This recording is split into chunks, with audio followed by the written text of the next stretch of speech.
and the thread will be detached. So essentially this demo is heavily multi-threaded. It will just create a new thread every time some kind of timer-based action is created. Um, so to explain how exactly the state machine is self-working, because it's timer-based, let's get back to the definition. So what, for example, will happen if the engineer is in working state?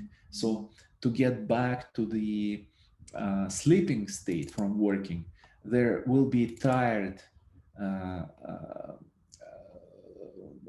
event posted, right?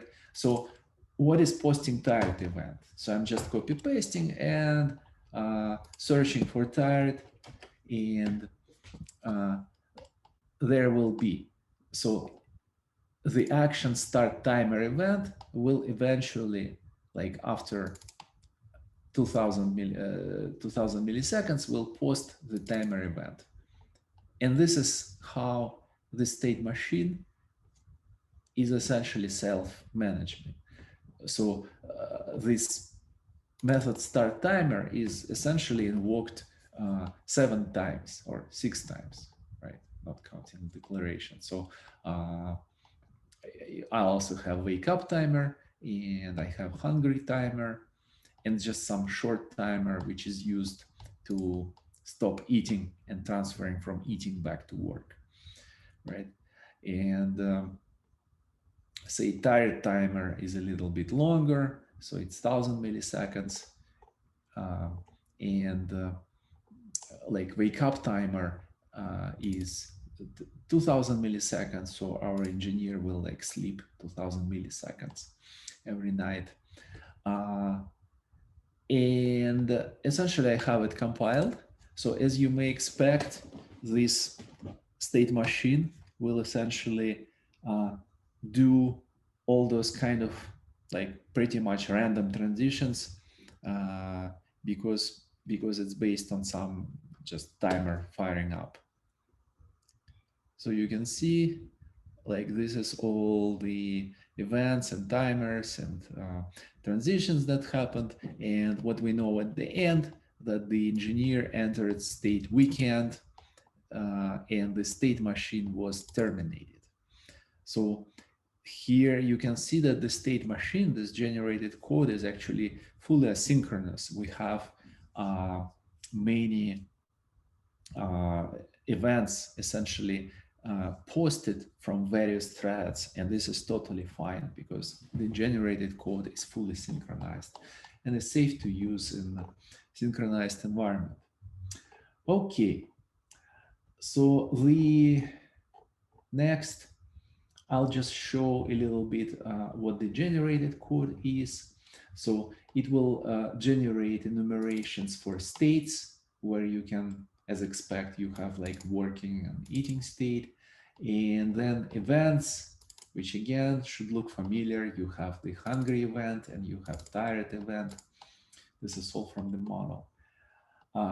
And then you can have some static methods, for example, for convenient printing and checking if the event is valid. And then you have the transition map. Essentially, this is the statically generated and statically declared methods that are returning you the valid transitions, the vector of valid transitions from every state.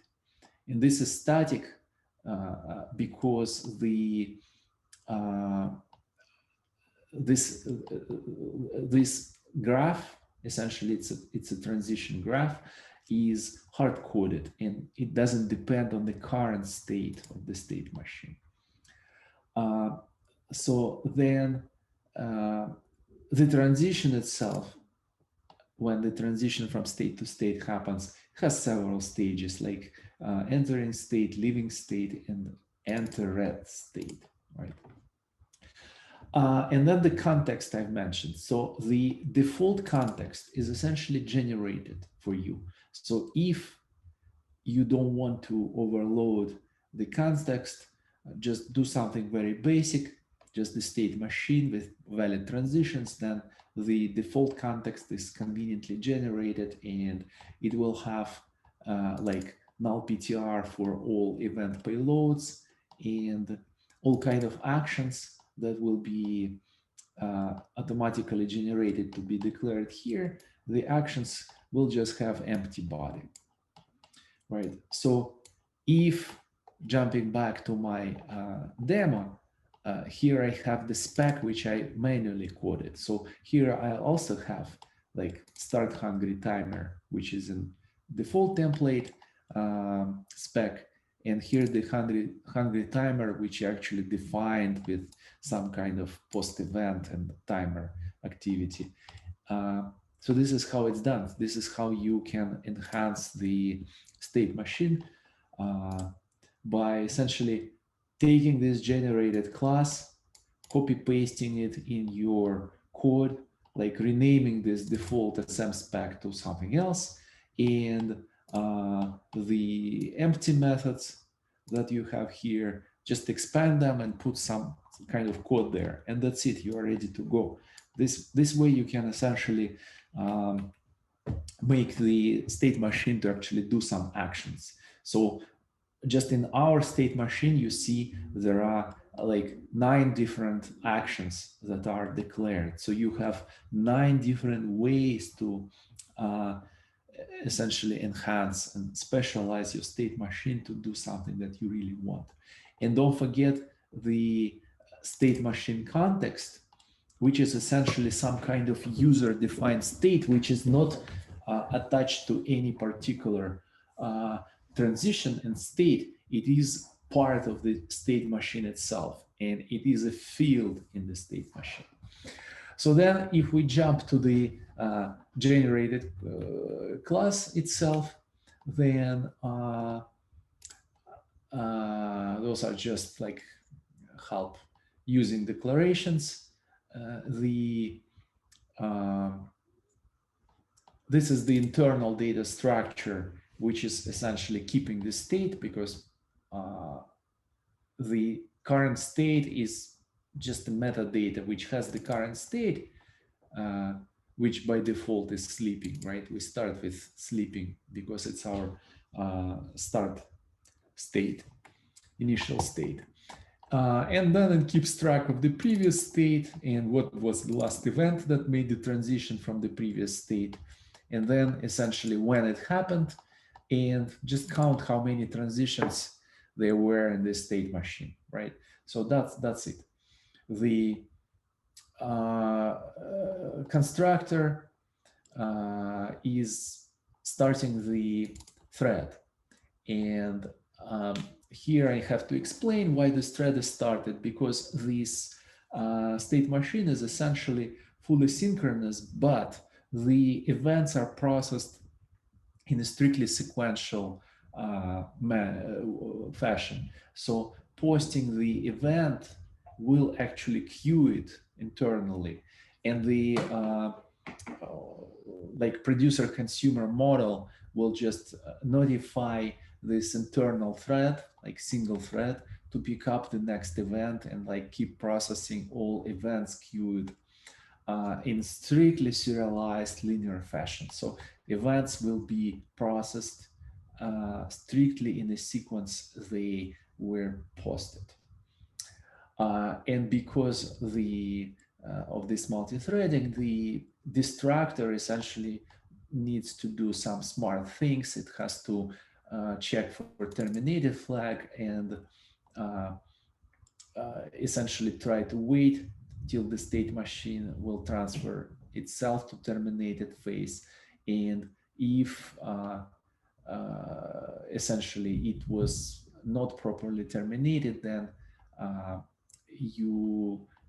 then the destructor will just terminate it by force, and then it will join this thread which is doing the processing.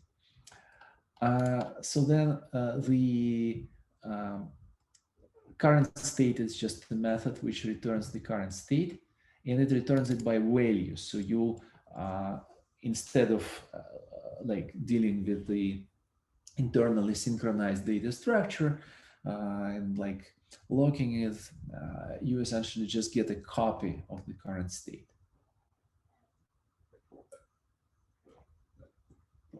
The only way to change the state machine is to post an event. So as you remember from the definition, this particular state machine has only 4 events, and that's it. And whenever you post event, you essentially can attach download payloads, and there are 4 payloads. So every payload is code generated, and you can use any class, and it will be as many payloads as you have distinct events.